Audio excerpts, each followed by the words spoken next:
ভাইফোঁটা এক এমনই উৎসব যে বছরের প্রতিটি দিন কিন্তু বোনরা বা দিদিরা বিভিন্ন কাজে ব্যস্ত থাকলেও এই দিনটায়, বিশেষত এই দিনটায় কিন্তু দাদারা বোনেদের কাছে এবং বোনরা ভাইদেরকে ফোঁটা দিতে একদম মিস করে না। ঠিক তাই এই মুহূর্তে আপনারা দেখতে পাচ্ছেন আমরা পৌঁছে গেছি অপরাজিতাদির বাড়িতে এবং ফোঁটা কিন্তু শুরু হয়ে গিয়েছে। প্রতি বছর তো একইভাবে নিষ্ঠাভাবে ভাই দাদাকে ফোঁটা দেওয়া হয়, তো বিভিন্ন শুটিংয়ের কাজে তো ব্যস্ত থাকতে হয়, তার মধ্যে প্রতি বছর নিষ্ঠাভাবে পালন করা হয়। প্রত্যেক বছরই নিষ্ঠা, মানে প্রত্যেক বছর মানে কি ছোটবেলা থেকেই আমরা খুব নিষ্ঠাভাবে পালন করে আসছি। কারণ মা ছোটবেলা থেকে শিখিয়েছেন যে ভাইফোঁটার উৎসবটা হচ্ছে ভাইয়ের মঙ্গলের জন্য। সুতরাং ভাইয়ের মঙ্গলের জন্য যখন কোনো অনুষ্ঠান হবে তখন সেটাকে 100% নিষ্ঠা ভরে পালন করতে হবে, তার যেন কোনো ত্রুটি না হয়। আমিও চেষ্টা করি যাতে এই অনুষ্ঠানটায় আমার কোনো ত্রুটি না হয়। ছোটবেলায় কিছু স্মৃতি মনে পড়ে দাদার সাথে? ছোটবেলার স্মৃতি বল, কি বদমাইশি করতিস, কিরাম দুষ্টু করতিস বল। ও কোনোদিনই সকালবেলা উঠতে পারে না।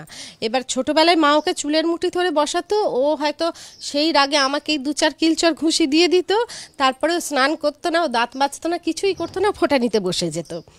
এখনও ওর সেই হ্যাবিটটা আছে। সবই মা করেছেন, আমার শাশুড়ি মা আর কি। মাই ওকে খুব ভালোবাসে, তো মা প্রত্যেক বছর, আমি বলি এত লুচি টুচি করতে হবে না, ও এত কিছু তো খেতে পারে না, তো এত কিছু করতে হবে না, তবুও মা লুচি, বেগুন ভাজা, আলুর তরকারি সমস্ত কিছু করে মিষ্টি টিষ্টি সব সাজিয়ে আবার নিজেই রান্না করেন। যেহেতু খুব মাংস খেতে ভালোবাসে, মাংস পোলাও সমস্ত কিছু নিজে রান্না করে ওকে, যার জন্য আমি কি করি, আমার বাড়িতে আর ভাইফোঁটার অনুষ্ঠানটা করি না, আমার হাওড়ার বাড়িতে। কারণ এই দিন আমার মায়েরও ফোঁটা দেওয়ার থাকে, তা মামার বাড়ি যান, তো সেই জন্য আমাদের বাড়িতে অনুষ্ঠানটা হয় এবং মা যত্ন করে রান্না করে ওকে খেতে দেন।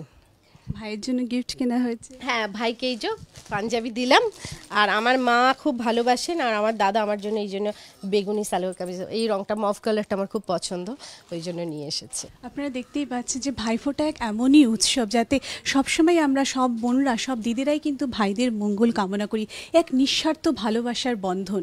আর ঠিক এই ছবিটাই আমরা এখানে দেখতে পেলাম। ক্যামেরায় প্রবীর সামন্তের সাথে রশ্মিতা গুপ্ত, এবিপি আনন্দ, কলকাতা।